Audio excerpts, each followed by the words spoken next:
Sobat pasti ingat video di tahun 2019 ketika baru pulang dari Tianjin, di mana sebuah perusahaan kimia terbesar di Tiongkok mengundang Bosman ke sana. Sekedar mengingatkan dalam cerita terdahulu yang mana keluarga Bosman yang Wong Deso ini punya lab kecil, juga punya sebuah perusahaan pemurnian logam di sebuah kota kecil di wilayah Jawa Timur. Kerennya kalau bahasa asing keluarga di kampung itu secara temurun kami adalah keluarga blacksmith kali ya, atau pandai besi istilah Indonesianya. Mbah-mbah dulu turun temurun memang pengrajin tosan aji atau pengrajin keris. Namun bukan keris sakti yang ada warangan dan sejenisnya, hanya keris biasa untuk pajangan atau dipakai di acara pernikahan. Juga sebagai pembuat pacul, pembuat parang dan sejenisnya. Pastinya derajatnya belum empu atau pakar wesi, belum, hanya tukang. Secara temurun, kami juga dari dulu dikenalkan dengan istilah sumuruping geni atau nyalain api.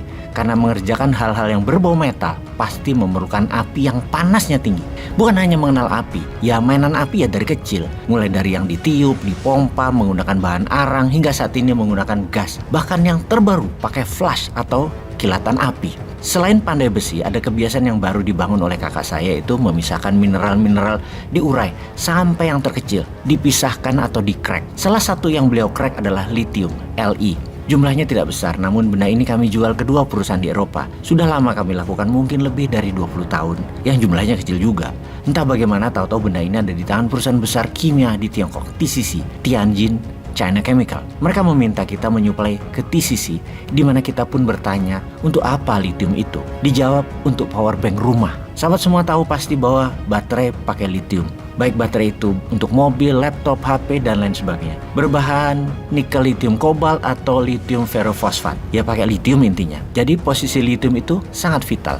Baterai sebagai unsur penyimpan energi ditambah teknologi fusi, maka energi yang dikemas di dalam bersama motor generator kecil, di mana hukum fisika mengatakan fungsi energi masuk pasti sama dengan energi yang disimpan, pasti sama dengan energi yang dikeluarkan. Yang mana hal ini kita ubah sedikit, kita tingkatkan outputnya dengan teknik fusi. Energi yang masuk 10 bisa dinaikkan 100 kali lipat dan disimpan lebih lama. Untuk itu semua, salah satu mineral yang dibutuhkan adalah lithium. Nah, perusahaan milik BUMN Tiongkok, TCC, mendapatkan tugas dari negaranya untuk mencari pengganti energi listrik berbasis batu bara atau fossil oil itu untuk mereka membuat power bank khusus untuk rumah berbahan baterai.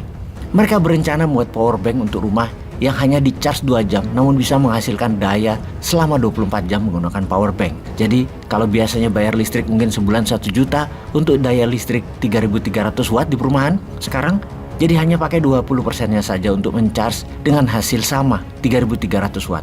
Oke, jadi apa yang mau diinformasikan Bosman kali ini? Sebagai kesimpulan kunjungan ke Tianjin tersebut adalah pihak TCC meminta lithium kita dikirim juga untuk pabrik mereka di Tiongkok. Namun kakak saya memutuskan boleh dengan syarat pabrik power banknya berada di Indonesia, yang mana produksinya untuk tanah air Indonesia terlebih dahulu. Kira-kira mereka harus menyediakan sebanyak 10 juta unit untuk rumah di Indonesia terlebih dahulu, baru untuk Tiongkok. Hal ini ditolak dengan keras oleh mereka. Mereka harus membangun pabrik di Tiongkok dan itu kejar tayang. Produksinya untuk rumah di Tiongkok terlebih dahulu. Itu target mereka. TCC mengemban tugas berat. TCC mendapat tugas negara di mana kebutuhan energi nasional Tiongkok 50%-nya untuk kendaraan, sisanya untuk manufaktur dan energi perumahan. 85% bahan baku energi mereka impor. Agar mereka menjadi independen energi negara Tiongkok tersebut, agar tidak tergantung banyak dengan minyak bumi dari Timur Tengah dan batu bara dari Indonesia serta Australia, maka setidaknya perumahan di Tiongkok bisa menggunakan power bank ini.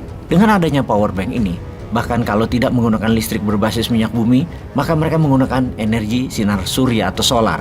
Maka apa yang terjadi selanjutnya? Tiang listrik, kabel listrik, transmisi, gardu akan hilang dan akan menjadi perubahan di dunia energi listrik perumahan di Tiongkok secara drastis. Ini game changing skenarionya. Karena mereka memiliki teknologi fusi tersebut, mereka pede melanjutkan tanpa lithium kita. Namun mereka pasti punya sumber lithium yang lain. Namun sekali lagi, kita sebaliknya, kita punya mineral, namun belum ada teknologi fusi dan motor generator yang mumpuni, maka kita belum bisa mandiri energi. Ini yang buat kita tertantang dan kita akan buktikan. Sebagaimana kita ketahui, hingga saat ini listrik PLN di Indonesia menggunakan batu bara yang terbanyak. Hampir 60% pembangkit listrik Indonesia adalah berbasis batu bara. Selain batu bara merusak lingkungan, maka batu bara dalam jangka panjang akan musnah juga.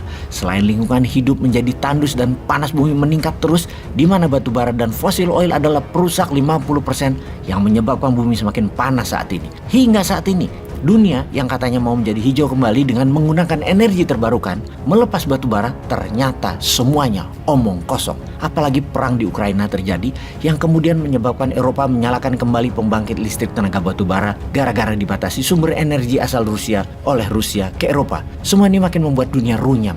Climate change tidak terelakkan yang membawa dunia semakin panas dan banyak bencana alam. Maka bisa dikatakan kalau teknologi ini kita miliki, yaitu power bank untuk rumah, apa yang terjadi di Indonesia? Akankah juga terjadi game changing? PLN bisa ruginya bertambah besar. Pastinya juga penyuplai batu bara yaitu para oligarki semuanya bisa bangkrut. Mungkinkah hal itu terjadi? Tidak mudah, Ferguson.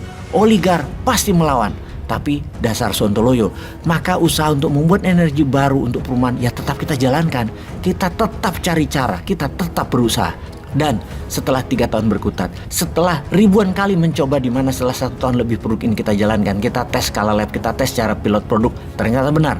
Produk power bank untuk rumah ini akhirnya siap untuk komersial. Produk ready dan sebentar lagi kita akan melakukan soft openingnya. Ada 2 model bisnis dan macam alat energi ini nantinya kita akan pasarkan. Alasan pertama adalah karena belum mass production, maka harga jual dan harga pokok penjualan belum menemukan titik critical mass-nya, maka harganya belum bisa murah. Jadi 2 model bisnis ini jadi pilihan. Pertama adalah 100% alat ini kita jual dan harganya kami yakin hanya bisa dibeli oleh kalangan ekonomi A. Harganya berkisar 45 jutaan dan Anda tidak bayar listrik seumur hidup, garansi 15 tahun. Jadi kalau Anda biaya listrik di rumah setiap bulan 1,5 juta untuk listrik 3.300 atau 5.000 watt, maka setiap tahun Anda harus membayar ke PLN adalah 18 juta rupiah setahun. Dalam 2,5 tahun harga power bank rumah tersebut lunas terbayar. Model bisnis mesin kedua, harga baterainya 9 jutaan dengan daya 3.300, 5.500 dan setiap bulan bayar jasa pengecasan. Berapa biaya listrik tersebut kira-kira? Kira-kira adalah 50% dari harga bulanan Anda. Katakan Anda biasa membayar 1 juta rupiah, maka Anda cukup membayar pulsa charging 500.000 sebulannya. Anda akan on terus listriknya. Sebelum kita meluncurkan produk ini, maka informasi ini kita sebarluaskan. Karena kita semua tahu 100% produk ini pasti akan perang dengan PLN batubara. Perang dengan PLN sesungguhnya perang dengan oligarki yang menyuplai batubara ke PLN. Itu sesungguhnya sih. Walaupun alat ini meringankan hingga 50% biaya listrik bulanan masyarakat, namun oligarki tidak akan mendiamkan alat ini beroperasi dengan mulus. Pasti akan dihalangi dengan berbagai cara, termasuk menggunakan buzzer. Juga peraturan dimainkan mereka. Walau kita tahu, anggap saja bahwa ini listrik adalah seperti pakai genset, ada aja pasti nanti yang akan mereka lakukan agar tidak lancar power bank ini di pasaran. Bayangkan nantinya kalau ini benar-benar jalan, batu bara mereka tidak terpakai lagi. Inilah mengapa kita yang penantang globalis dan oligarki ini berangkat unjuk kekuatan dengan people power. Yuk kita gandengan tangan untuk membuat negara kita menjadi independen energi, utamanya energi kebutuhan rumah tangga. Kita tidak lagi bergantung impor, kita tidak lagi bergantung pada negara lain. Inilah masa kita mendukung produk anak bangsa sendiri. Sahabat, kita akan melakukan soft opening ini di Solo segera untuk menunjukkan kita bangsa yang mampu berdikari dan mampu berdaulat energi.